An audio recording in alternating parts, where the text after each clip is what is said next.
3 મુહાવરાનો ઉપયોગ કર્યો. ચણાના ઝાડ પર ચડાવવો, મેં કહ્યું કે આશીષભાઈએ મને ચણાના ઝાડ પર ચડાવ્યો છે તો મોંમાં મગ નહીં ભરી રાખું, થોડા વટાણા વેરીશ.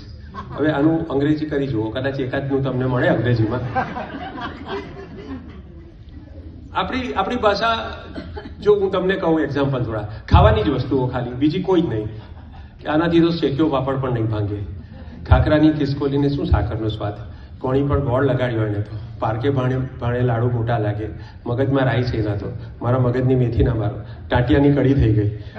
કોણી ઉપર એ તો કીધું તલમાં તેલ નથી, ગોળ વિના મોડો કંસાર, છાસ લેવા જવું દોણી સંતાડવી, સૂટના ગાંગડે ગાંધી ના થવાય, પાપડી ભેગી ઈયળ પણ બફાઈ ગઈ, દાળમાં કંઈ કાઢું છે આખું કોડું શાકમાં. તો આ રસ્ટિકનેસ, આ સંસ્કૃતિ છે, આ ભાષા નથી. આની અંદર આખું આપણી જીવન રીતિ છે. બેને ઇતિહાસની વાત કરી, પણ પરંપરા છે આની અંદર. તો અંગ્રેજી કે બીજી ભાષા કોમ્યુનિકેશન માટે, ઇન્ફોર્મેશન માટે, નોલેજ શેરિંગ માટે અનિવાર્ય છે. અંગ્રેજી આવડવી જ જોઈએ. એનાથી ઘણું બધું આપણે નવું.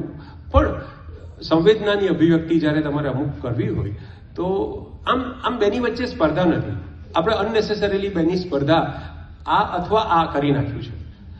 જો તમને એક તફાવત કહું, માતૃભાષાઓ જગતની તમામ અને અંગ્રેજી, આ બેની વચ્ચેનો એક તફાવત મારા ધ્યાનમાં આવ્યો. અંગ્રેજીમાં તમે સૂર્ય લખવું હોય કવિતામાં, સૂર્ય વિશે, તો તમે શું લખશો? સૂર્ય વિશે તમારે લખવું છે તો કયો શબ્દ વાપરશો? સન. એનો કોઈ વિકલ્પ તમને એમ થાય કે ના, આના બદલે કંઈક જુદી જાતનો શબ્દ, સનના બદલે કંઈક બીજું વાપરવું છે, પણ એનો મિનિંગ સૂર્ય થવું જોઈએ. લોન સ્ટાર, હા, એટલે કંઈક બીજી વાત થઈ ગઈ. હા, એટલે તમે સોલાર કે સોલાસ કે કંઈક બીજો ગ્રીક કે લેટિન કશુંક લાવવું પડે. આપણી ભાષામાં તમને સૂર્યના બદલે કંઈક બીજું લખવું હોય ગુજરાતીમાં, તો શું લખો તમે?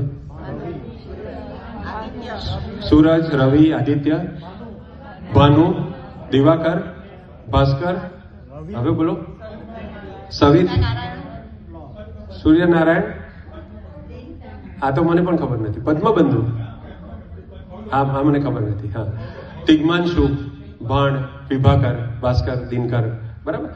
તો મને લાગે છે 50 શબ્દો ઓછામાં ઓછા હશે સૂર્ય માટે. સંસ્કૃતના વિદ્વાનોને વધારે ખબર. પાણી ઇંગ્લિશમાં વોટર સિવાય તમે કંઈ ના કહી શકો. ગુજરાતીમાં જલ બોલો, સલીલ બોલો, નીર બોલો, ઉદક, ભય, વારી, અંબુ, તોય, કેટલા ઓપ્શન છે. આંખ માટે તમે તો ખાલી પાણીની ચાલો વાત કરીએ આપણે, કે આ પાણી છે ઇંગ્લિશ ભાષામાં તમે પાણીનો કેટલી રીતે ઉપયોગ કરી શકો. ગુજરાતીમાં હું બતાવું છું કે મેં એનું પાણી માપી લીધું, મેં એને પાણી ચડાવ્યું, મેં એનું પાણી ઉતારી નાખ્યું, મેં પાણી મૂક્યું કે હવે આમ નહીં કરું, મારી મહેનત પર પાણી ફરી વળ્યું, એને જોઈને હું પાણી થઈ ગયો, મેં એને પાણીથી પાતળો કરી નાખ્યો. પાણી આવે એ પહેલાં પાળ બાંધવાની મને આદત છે, એની આગળ અપ્સરા પાણી ભરે, પાણી માંગે તો દૂધ આપે.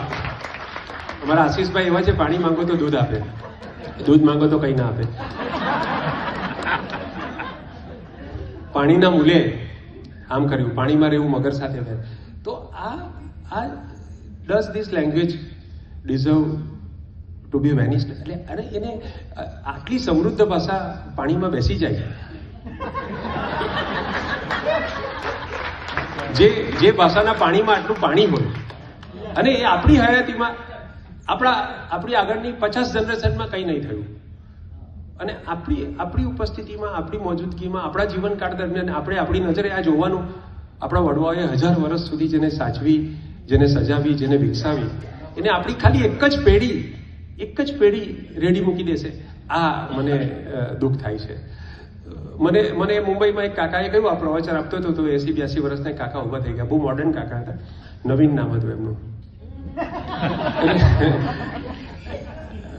તો એ નવીનભાઈ મને કહે કે તમે શું કામ ગુજરાતી ચિંતા કરો, એમ કે તો સર્વાઈવલ ઓફ ધ ફિટેસ્ટ, જે ફિટ હશે એ ટકશે, તમે શું કામ ચિંતા કરો, કે ગુજરાતીની ઉપયોગિતા નથી, હવે નથી તો નહીં ટકે એમ. તો મેં એને કીધું કે એની ઉપયોગિતા છે. અને કઈ રીતે હું કહું કે તમે સમજો છો કે ભાષા અભ્યાસનું માધ્યમ છે, અથવા ભાષા ઇન્ફોર્મેશન, કોમ્યુનિકેશન કે આ બધાનું માધ્યમ છે, લખવા બોલવાનું હથિયાર છે, પણ ભાષા એ વિચારવાનું પણ સાધન છે. ભાષા વગર આપણે વિચારી શકતા નથી. જો તમે સરખી રીતે વિચારીને સમતોલ તારણ પર નહીં આવો તો ઇમોશનલી ડિસ્ટર્બ થઈ જવાય. તો આ મને હંમેશા એમ લાગે કે ગુજરાતી, હિન્દી, સંસ્કૃત આ 3 ભાષા છે. આ 3માંથી એક ભાષા આપણા બાળકોને આવડવી જોઈએ.